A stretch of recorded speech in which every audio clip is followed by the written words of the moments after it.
My name is Sarah Matthews. I have 34 years old, and I was born in Salem, Massachusetts.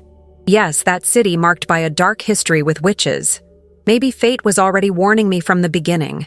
If you are watching this video right now, please stay until the end. I'm not here to scare you. I'm here to tell you what no one had the courage to tell me when I was younger. And if, at some point, this story touches you, I only ask one thing. Like this video and subscribe to the channel. It's not just to help me. It's so more people can see this and maybe find the same freedom I did. I never imagined that a simple click could change so much. But it can. And now I'm going to tell you how it all started. I grew up in an old, dark wooden house with shelves full of strange books and symbols on the walls that, at the time, I thought were beautiful. My grandmother, Margaret, was a mysterious woman, always whispering words I didn't understand as she burned herbs in the backyard. She said she was a blood witch and that the gift had passed to me. I was just a child, and to me it all seemed magical, mystic, as if we were special. My mother was absent. She spent her days locked in her room, dealing with her own demons. So my grandmother raised me.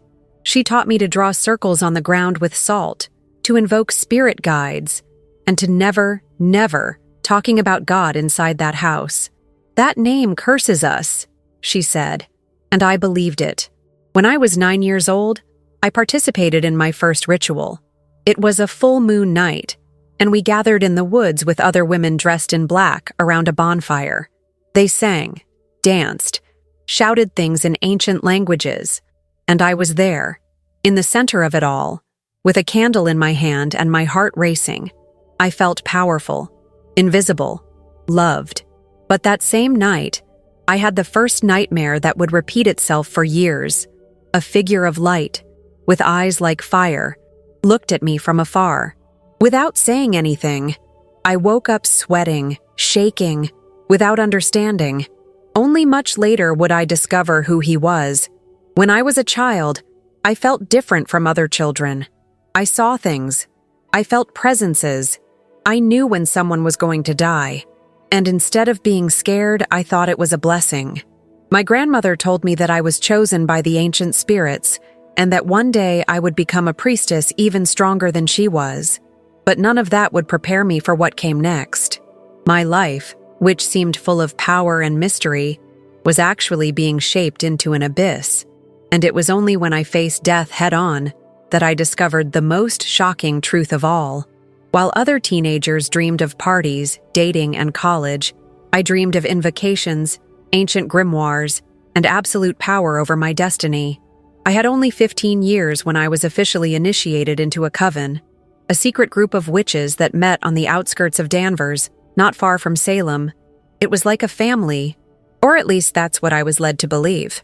At that time, I had already mastered protection rituals, binding spells, and even banishments. The Latin words flowed from my mouth as if I had already known them from other lives. They said I was an old soul, reborn to lead, and I believed them, because it was easier to believe that than to accept the emptiness I carried inside. The coven meetings took place on specific nights, always tied to pagan holidays like Samhain and Beltane. A fire was lit in the center of the circle, and each woman brought an offering: blood, flowers, personal objects. The energy was dense, almost suffocating, but I felt alive. More alive than I had anywhere else. One of those nights, one of the leaders took me to the center of the circle and made me promise eternal loyalty to the ancient spirits. I said yes. I said it with strength. I said it with a heart full of pride. But at that moment, a tear fell from my eye, and I didn't know why. From then on, my life began to change. I started having lucid dreams, feeling presences even when I was alone, hearing soft voices that guided me in my decisions. They warned me about people, protected me from accidents, and also told me to stay away from anything related to Jesus. I remember one time in high school when a classmate invited me to a youth service at the local church. When he said the name Jesus, I froze. I felt a sudden rush of anger, an unbearable headache, and a nausea that sent me running to the bathroom. That night, a voice whispered in my room, "He doesn't belong to you. "You're ours." And I accepted. I began to delve into more serious practices.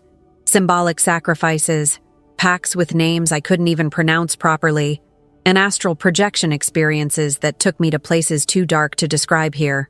In one such projection, I saw an empty throne surrounded by screams and a giant shadow sitting on it, calling my name.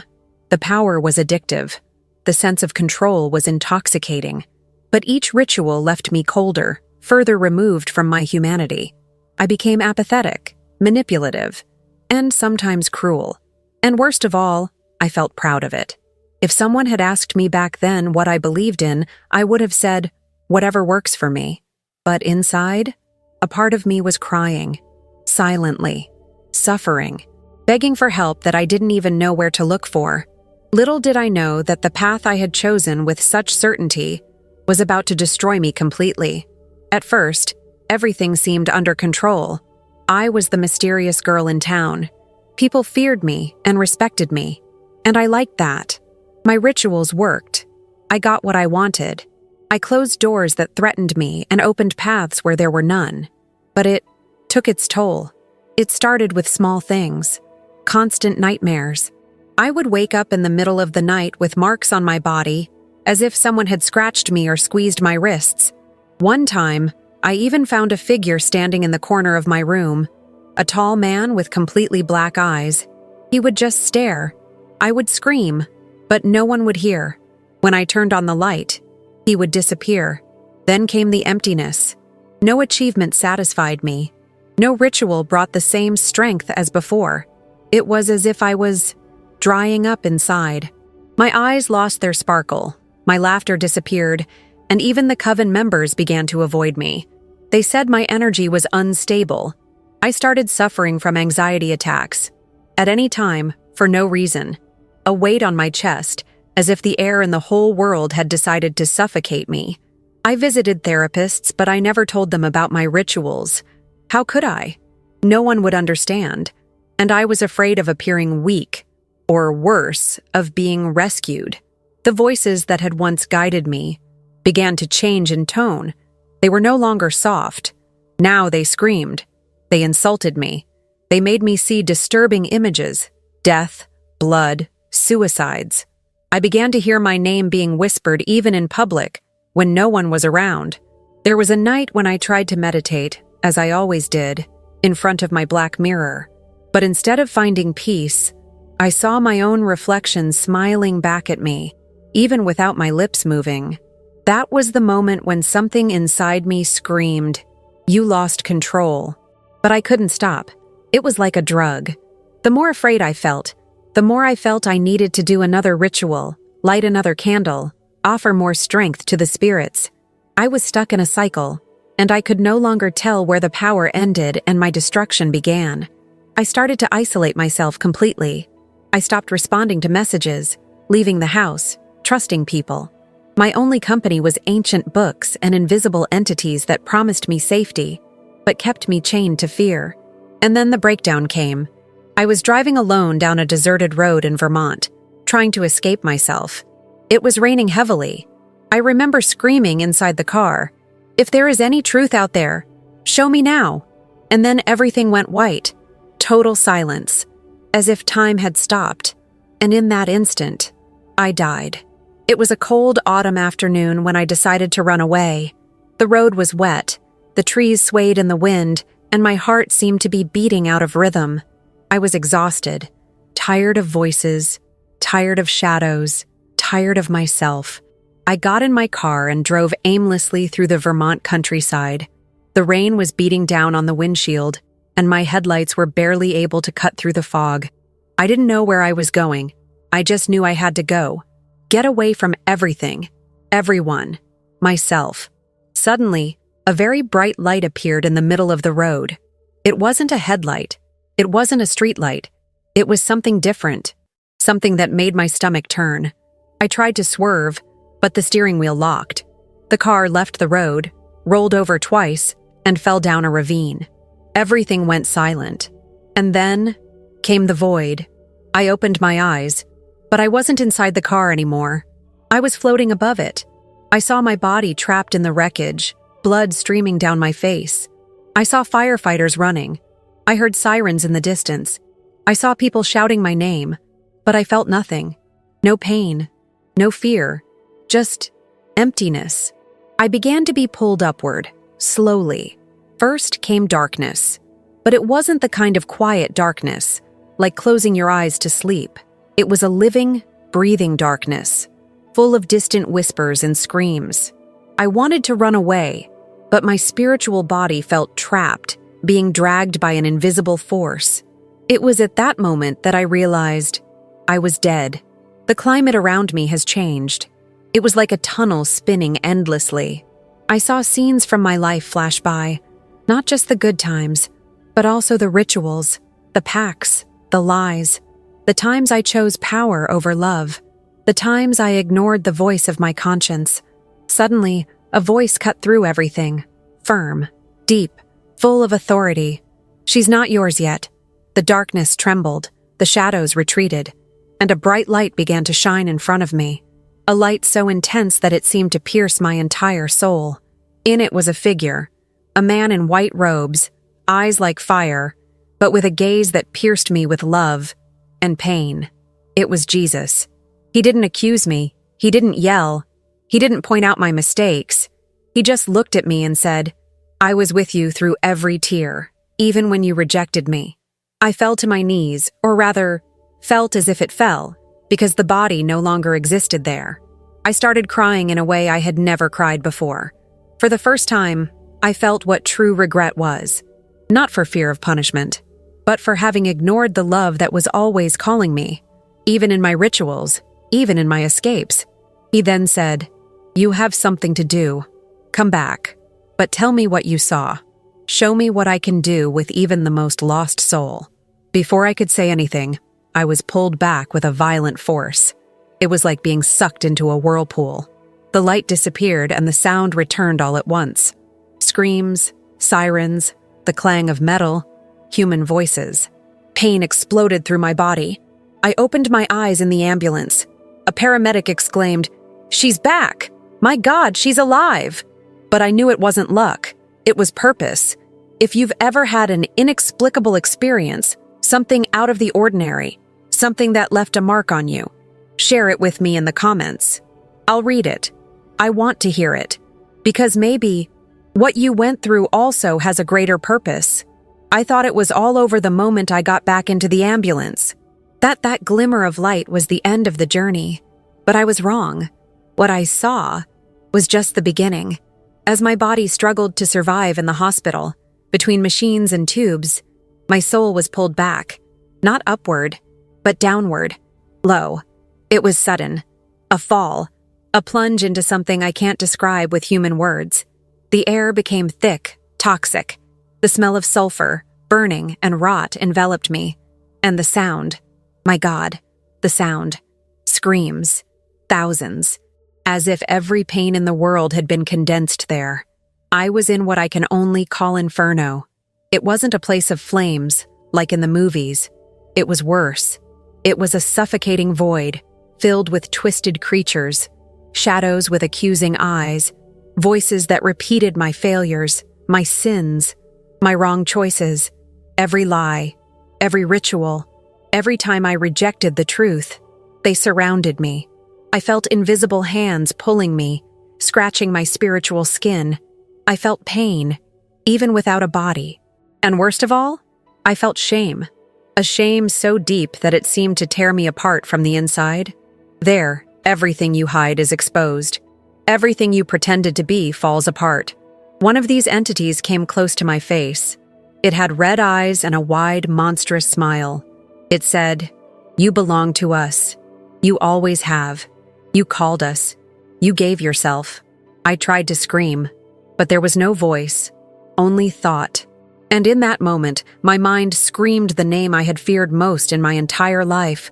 Jesus. Everything stopped. It was as if time froze. The shadows hesitated. The creature stepped back, and I heard that voice again. Steady, full of authority, like thunder from the sky. She called me. She is mine. A burst of light appeared out of nowhere, strong, pure, warm. The darkness began to dissipate, like smoke in the wind. I was pulled back, this time upward, surrounded by a presence that made me feel safe, loved, protected, like a father rescuing his daughter from kidnapping. As I climbed, I cried, not out of fear, but because I finally understood what grace was. I didn't deserve it, but he came anyway. When I woke up in the ICU, my first words were, "Jesus." A nurse, who seemed to be in disbelief, held my hand with tears in her eyes. You died for 3 minutes, but you came back. I've never seen anything like it." I had no words to explain. I just knew it was real, too real. And from that day on, my life was never the same again. For weeks, my body was frail, full of pain and scars from the accident. But my soul was at war, because no matter how many times I had seen the light, no matter how many times I had heard his voice, part of me still couldn't believe that it had really happened. That Jesus, the one I had denied, rejected, and even cursed, had called me mine. And that's what hurt me the most. I remember the sound of the equipment in the hospital, from the slow steps of the doctors, from the low prayers of a nurse who always passed by my room. Her name was Grace. Look at the irony. One day, she came in with a small Bible and said, "You saw something, didn't you?" I could only nod. My eyes filled with tears. She smiled tenderly and said, "You are not alone. God loves you. He brought you back for a reason." Those words broke something inside me, because until then, no one had ever told me that. I had grown up hearing that God was a tyrant, a cruel judge, a forbidden name. But in that moment, as I looked at that simple book in her hands, something burned inside me. It wasn't fear. It was thirst. I began to have dreams. Dreams of Jesus calling me to walk with him. Sometimes he wouldn't say anything. He would just hold out his hand. Other times, he would show me scenes from my childhood, my pain, my desperate search for something to fill the void. And then he would say, "You were looking for me. You were just on the wrong path." I spent days in silence, just staring out the hospital window, watching the sun rise and set, trying to understand what this new presence I constantly felt with me was. I had felt many presences before, entities, spirits, shadows, but this was different. It was light. It was firm. It was love. I was discharged 2 weeks after the accident, but I didn't leave the hospital the same way I had entered. There was something new inside me, a conscience, an inner voice that said, "You have a choice." And I chose to try to understand what had happened to me. I returned to Salem afraid of judgment, afraid of my former coven friends, afraid even of my own family. But I returned determined to find out who this Jesus was, who took me out of hell when I cried out his name. I walked into a small church, almost hidden between 2 stores downtown. No one recognized me. No one judged me. They just welcomed me. And when the pastor started talking about God's love, about how he came to seek the lost, I cried. I cried like a child. That was it. He was the one I had been running away from my whole life. And yet, he came to get me. Waking up in the hospital was like being reborn into a world that no longer felt the same. Everything was in place, the machines, the doctors, the sounds, but something inside me had changed forever. In the early days, I couldn't explain it. I would look at my arms, my legs, my reflection in the mirror, and I didn't recognize myself. It was as if my soul was trying to fit into an old suit that no longer fit. People around me smiled with relief. They said things like, "You are a miracle." It was luck. "We have to thank the doctors." And yes, I was grateful. But what they didn't know was that too was dead, that I had seen hell, that I had stood before Jesus, and that now, carrying this secret burned more than any physical wound. The first few days I was home, I barely spoke. I would sit for hours staring at the wall, trying to sort through my memories, trying to figure out if it had all been real. But then at night, I would dream of him again. Sometimes it would be just a look. Other times, he would just walk with me in silence. But every time I woke up, the same feeling would come over me. I was saved, and it wasn't for nothing. But sharing it, that was another story. When I tried to tell my mother, she interrupted me. "You're traumatized, Sarah. It was just a nightmare. All in your head." When I told a friend in the coven, she glared at me. "You were weak. You gave in to illusion." The pain of not being heard was profound, but there was something bigger than that inside me. A certainty. I needed to speak, even if it was just once, even if no one would believe me. So I wrote it all down. I put every detail on paper: the fall, the darkness, the screams, his name, and the light. And when I was done, I read it out loud, alone in my room, as if I were witnessing to heaven itself. It was at that moment that I felt something different. It wasn't a presence, nor a vision. It was a peace, silent, deep, as if God were saying, "You obeyed. Now I'll take care of the rest." That night, I slept like I hadn't slept in years. No voices, no shadows, just rest. And then I knew it was time to start over. And this time, I wouldn't be alone. My life had once been made up of dark pacts and silent prayers to ancient spirits. Now, every step I took toward Jesus was like walking over ruins, carefully, fearfully, but with hope. The first time I walked back into that church, alone, shaking inside, I thought about giving up. I thought I would be judged, exposed, ridiculed. But I wasn't. The pastor preached about deliverance, about how Jesus had the power to break chains, to transform hearts, to give new life even to those who were in the deepest darkness. And it was as if each word was spoken just for me. Each sentence went through me, not as an accusation, but as an invitation. That night I went ahead. My legs were shaking. My heart felt like it was going to explode. But when I closed my eyes and said with a choked voice, "Jesus, if you still want me, I'm yours," I felt something I had never felt in my entire life. Freedom. I cried. I cried like someone cleansing a soul, like someone who pours out years of pain, guilt, lies, and fear. And when I opened my eyes, I was no longer the same. The next few days were intense. I returned home with determination. I began by cleaning out my room. Grimoires, crystals, ritual objects, old images. One by one, I placed everything in black bags. And as each item left my life, I felt a weight lifting from my chest. In the last box, I found a necklace my grandmother had given me. "A symbol of spiritual protection," she said. I stared at it for a few minutes, and then threw it into the fire. It was the first time I had ever seen flames as a symbol of release, and not of destruction. The process was not easy. There were nights when I cried, missing my old strength, when the nightmares returned, when I heard voices trying to intimidate me. But now I had a weapon, his name. Every time fear tried to overcome me, I whispered, "Jesus," and peace returned. I began to study the Bible, attend prayer groups, and was baptized in cold water with a smile on my face that seemed impossible to those who knew me in the past.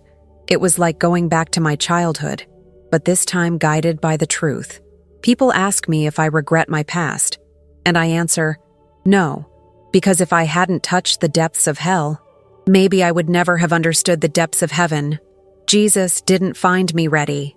He found me lost, and he loved me anyway. I thought that by choosing Jesus, everything around me would change along with me. But that wasn't quite the case. True transformation doesn't begin in the external world. It begins within. But the world doesn't change so easily. The first rejection came from my own family. My mother, still immersed in her pain, did not understand. She looked at me with suspicion, as if I had betrayed our roots, as if I had denied the blood. "You are being manipulated," she said. "This is just another escape." It hurt, not because I expected applause, but because I was finally at peace, and no one seemed to see it. Then came my old friends, people who had been with me at the rituals, who called me their soul sister. When they heard about my conversion, they began to avoid me. Some confronted me directly. "You sold out to this religious system. Jesus? Seriously? You were always stronger than this." The worst part was realizing that many were not sad about losing me, but about getting rid of me. I felt the weight of abandonment. For nights I cried alone, asking God, why did they leave me? Why is it so hard? And the answer always came silently, but clearly. They can't see what you saw. That's when I started meeting new people. Ordinary, simple people, but with a different sparkle in their eyes. People who have been to rock bottom and found a rope. People who didn't ask me about the past, but listened to me with an open heart. A lady in church called Linda hugged me one day and said, "You are living proof that no one is too far from God's love." That broke me. I began walking with people who encouraged me, discipled me, and lifted me up when I felt like I was slipping. And little by little, I began to realize the world's rejection was confirmation that I was finally on the right path. Being accepted by God doesn't mean that everyone will accept you, but it does mean that you will never walk alone again. Today, I understand that part of my healing came through confrontation, that I needed to lose some things, and some people, to gain what really matters. Because now I know who I am, I know where He got me from, and I know where I'm going.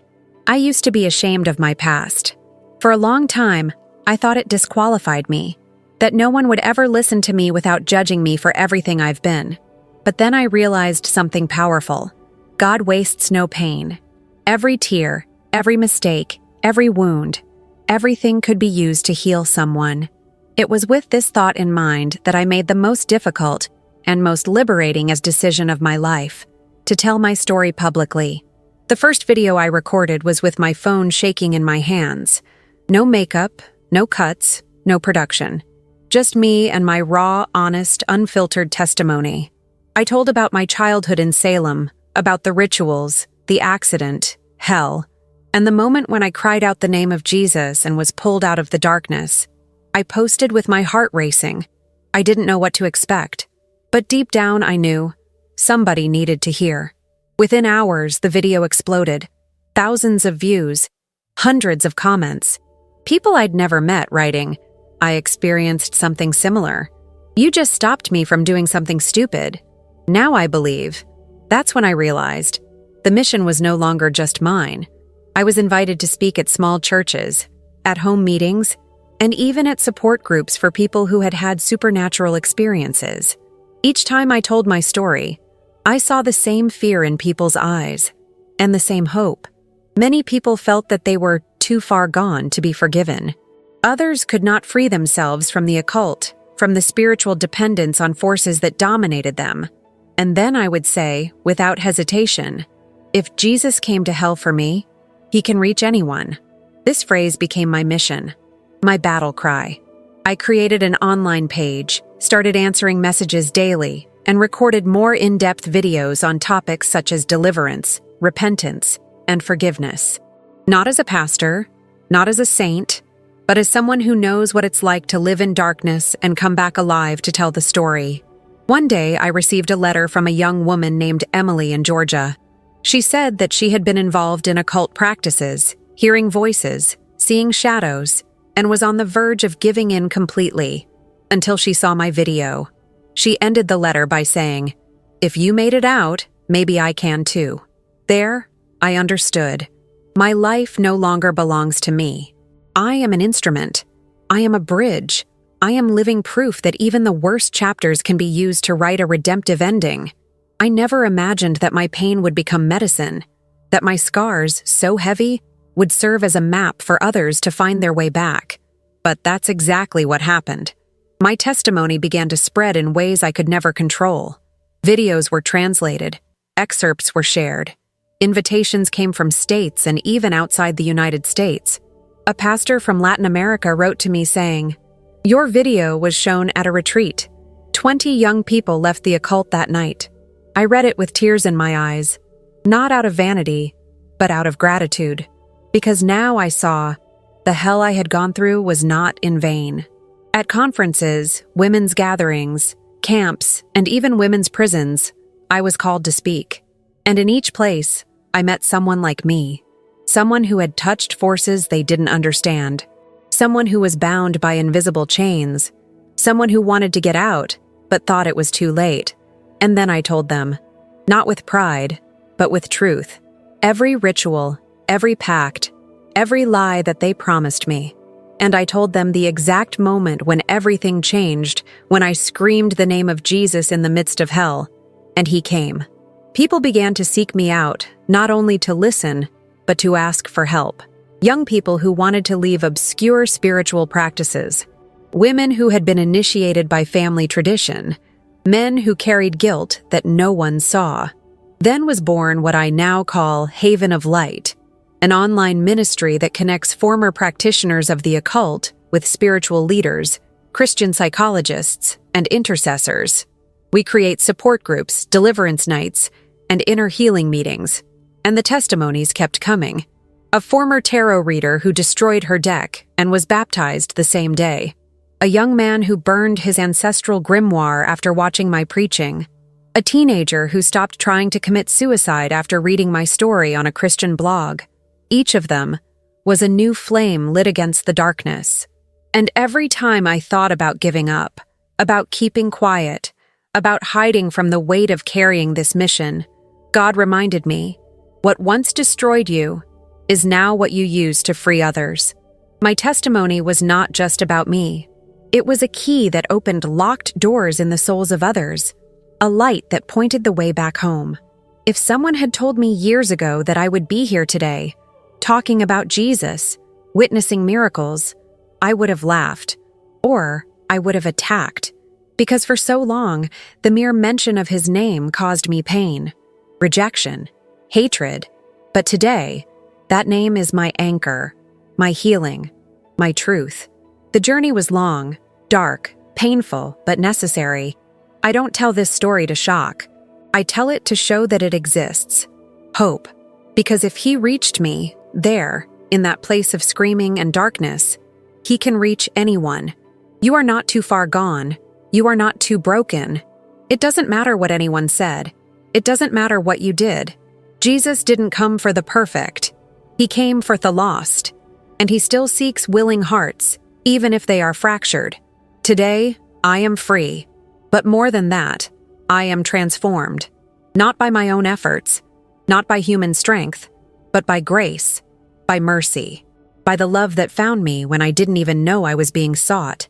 I look back and see a little girl in Salem playing with candles and invocations and symbols, thinking she controlled the spirit world. And now I look forward, and I see a woman who no longer needs to control anything, because she has learned to trust in a God who already won for her. If this story touched you, think about your own journey. Where are you right now? In fear, in flight, in doubt? Or maybe you've heard that soft voice calling you, but you're afraid to answer. Don't wait until you fall into an abyss to discover that there is a hand extended right beside you. Jesus is not far away. He is there, now, waiting. And he does not shout. He calls with love. If you felt something different while watching, don't ignore it. Maybe it's him, saying, "Son, daughter, come home." And if you already know this truth, share this light. The world is full of people walking in the dark, and all they need is a beacon, a story, a voice that says, "I've been there too, and I got out." That was my story. But maybe she is just the beginning of your. If you've come this far, it's because this story spoke to you in some way. So leave your like. This shows that this message needs to reach more lives. If you are not yet registered, click subscribe now and activate the bell. There are many real and transformative stories coming. And look, if you watched it all the way to the end, comment below, "Jesus called me by name." I will know you stayed until the end, and I will pray for you. And now, it doesn't stop here. Click on the next video that appears on the screen, because it can be the continuation of the change that God began in you today. I'll meet you there.